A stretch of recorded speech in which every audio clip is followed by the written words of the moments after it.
वसुदेवसुतं देवं कंसचाणूरमर्दनं देवकी परमानंदं कृष्ण वंदे जगद्गुरु श्री गोपाल कृष्ण महाराज की जय.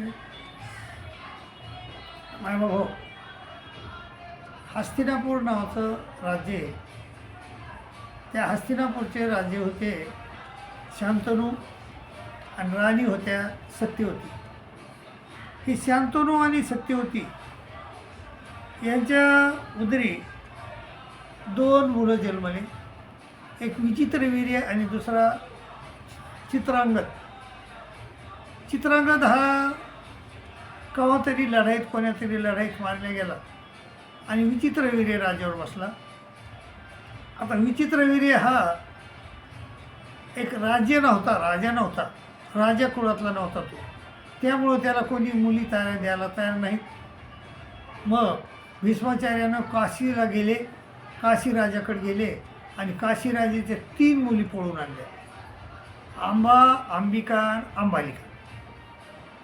आंबा, अंबिका आणि अंबालिका अशा 3 मुली पळून आणल्या आणि त्यातली आंबा ही परत गेली आणि 2 मुली ज्या होत्या अंबिका आणि अंबालिका ते यांच्याबरोबर विचित्रवीर्याचं लग्न लावले. आता विचित्रवीर्य राज्यावर बसला आणि त्यानं सुख भोगलं आणि पण तो निपुत्रिक वाढला गेला. निपुत्रिक वाढल्यानंतर आता राजाला वंश नाही. मग सत्यवतीनं ह्या शांतनू राजाला पहिला एक मुलगा होता, त्याचं नाव होतं भीष्म. त्या भीष्माला विनंती केली की बाबा तू नियोग कर याच्याबरोबर आणि मग कारण राजवंश पुढं चलन तू जर नियोग केला तर. परंतु तो म्हणला मी ब्रह्मचारी व्रत धारण केलेले, मी नियोग करू शकत नाही. मग ती म्हणली मला एक मुलगा आहे म्हणजे लग्नाच्या अगोदर झालेला, त्याचं नाव आहे तर तो त्याला बोलून घेते मी आणि नियोग करते. आणि व्यास आहे त्याचं नाव. तर त्या व्यासाला बोलून घेण्यात आलं आणि नियोग करण्यात आला. पहिल्यांदा अंबालिकाला पाठवण्यात आलं आणि अंबालिकाला त्या याच्या व्यासाकडे पाठवलं. तर तिच्यापासून त्याला धृतराष्ट्र नावाचा मुलगा झाला, परंतु अंध जन्माला. दुसरी अंबालिकाला पाठवलं तर अंबालिकापासून मुलगा जन्माला, पण तो बी पांढरा रंग म्हणजे कोडचा जन्माला, तो पंडूराजा जन्मले. आणि पुन्हा मग तिसऱ्यांदा एका दासीला पाठवण्यात आलं आणि त्या दासीपासून त्या व्यासांना एक मुलगा झाला, त्याचं नाव आहे विदुर काका. तर आता हे 3 मुलं, पण आता विदुर काका तर दासीपुत्र असल्यामुळं राज्यावर बसायला योग्य नव्हते. आता ह्यापैकी धृतराष्ट्र आणि पंडू, पण धृतराष्ट्र हे अंध असल्यामुळं त्यांना देखील राज्यावर बसण्याचा अधिकार नाही. म्हणून पंडू राजाला लहान असताना देखील राज्यावर बसवण्यात आलं आणि धृतराष्ट्र मग तसेच राहिले. मग नंतर काय झालं, धृतराष्ट्राला मग असं चालत धृतराष्ट्राला 100 पुत्र झाले. पंडू राजाला 5 मुलं झाली, धर्म, भीम, अर्जुन, नकुल, सहदेव. आणि या धृतराष्ट्राला 100 मुलं झाली. पण नंतर पंडूराजे अवकाळी वारले, लवकरच वारले आणि नंतर मग गादी खुली झाली. मग त्या गादीवर धृतराष्ट्राला बसवण्यात आलं. पुन्हा धृतराष्ट्राला राज्य देण्यात आलं आणि धृतराष्ट्र राजा झाल्यानंतर धृतराष्ट्र अत्यंत खुश झाला. आणि मग धृतराष्ट्राला असं वाटायचं की मीच खरा मोठा होतो आणि मलाच खरा राज्याचा अधिकार होता आणि त्यामुळं माझा जो मुलगा आहे जो दुर्योधन तोच राज्यावर बसण्याचा अधिकारी आहे, पांडवांना याच्यावर बसण्याचा काही अधिकार नाही, असं तो मनातून त्याला वाटत होतं. पण त्यानं कशी बनवून दाखवलं नाही. परंतु त्याच्याकडे एक शकुनी नावाचा त्याचा मेहुणा होता. त्या शकुनीनं दुर्योधनाचे कान भरू दुर्योधनाला वाईट मार्गाला लावलं.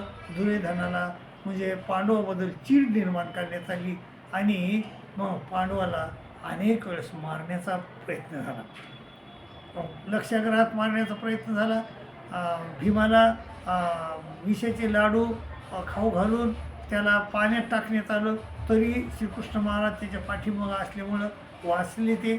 आणि त्यांना शेवटी त्यांना काही काळ असताना जैन राजाकाजी त्यांना इंद्रप्रस्थाचं राज्य देण्यात आलं. पण ते देखील कुटील कारस्थान करून त्यांनी शकुनीनं दुर्योधनानं ते वापस घेतलं. दुर्योधन असं वाईट वाईट गोष्टी करायचा, पण हे धृतराष्ट्र राजा असल्यामुळं धृतराष्ट्राला त्याला दंडित करण्याचा अधिकार होता, परंतु धृतराष्ट्रानं त्याला कधीच दंडित केलं नाही. आणि हे जे वेल होता, वृक्ष दुर्योधन होता, त्याचं वाईट करण्याचे काम हे वाढत गेले. आणि शेवटी त्यानं शेवटी तर मग वाढत गेले आणि त्यांना काहीही अधिकार द्यायला तयार नव्हते ते. आणि मग शेवटी अधिकार द्यायला तयार नाही.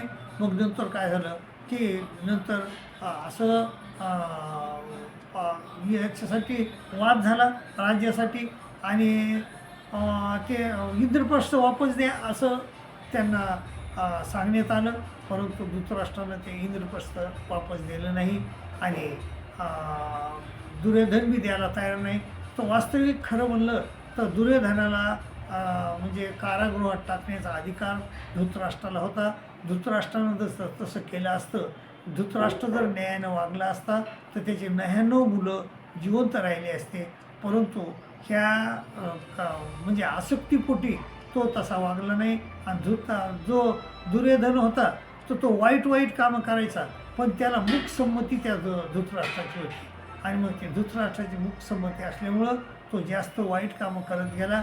आणि शेवटी श्रीकृष्ण महाराज त्याच्याकडे गेले आणि त्याला म्हणले, बाबा नका देऊ ते म्हणजे काय नका देऊ, इंद्रप्रस्थ नका देऊ, काहीच नका देऊ त्याला, फक्त 5 गाव द्या. परंतु ते दुर्योधन म्हणला 5 गाव काय, एका सुईच्या आणीवर बसेल एवढी जमीन, एवढी माती पण देणार नाही. आणि मग साहेब मायबाबा युद्ध ठरलं. आणि त्या युद्धामध्ये कौरव हारले गेले. ह्या आपला जो धृतराष्ट्र होता त्याची 100 मुलं मारले गेले. आणि पांडव मात्र जिवंत राहिले आणि पांडव पुढं राजी झाले. मायबाबा हे जर आसक्ती 5 गावाची आसक्ती जर सोडली असती तर धृतराष्ट्राचे 100 मुलं वाचले असते. परंतु त्यांना आसक्ती सोडली नाही. मायबाबा आपलं देखील तसंच समाजात असताना, वावरत असताना आपण होतं आहे, आपल्या चुलत भावासंग धुऱ्याहून भांडण लागत आहे किंवा काही गोष्टीहून भांडण लागत आहे आणि आपण ते द्यायला तयार नसतो. आसक्ती सुटत नाही आपल्याला. आणि म्हणून मायबाबा न्यायानं आपण वागत नाहीत. आणि न्यायानं न वागल्यापर्यंत दुर्योधनासारखी, त्या धृतराष्ट्रासारखी अवस्था आपली होऊन जाते. आणि मग आपण काही केलं तर शेवटी आपण ज्या मुलासाठी वाईट वागलो, आपण न्याय सोडून द्यायला, नीती सोडून दिली, तेच मुलं उद्या आडगळीला टाकण्यात आपल्याला विसरत नाहीत मायबाबा. आणि कितीही धन जोडा, तुम्ही कितीही पैसे जोडा, पण तुम्हाला संघ काही नेता येत नाही. धन जोडून या कोटी संगे नये रे संघ काही नेता येत नाही मायबाबा.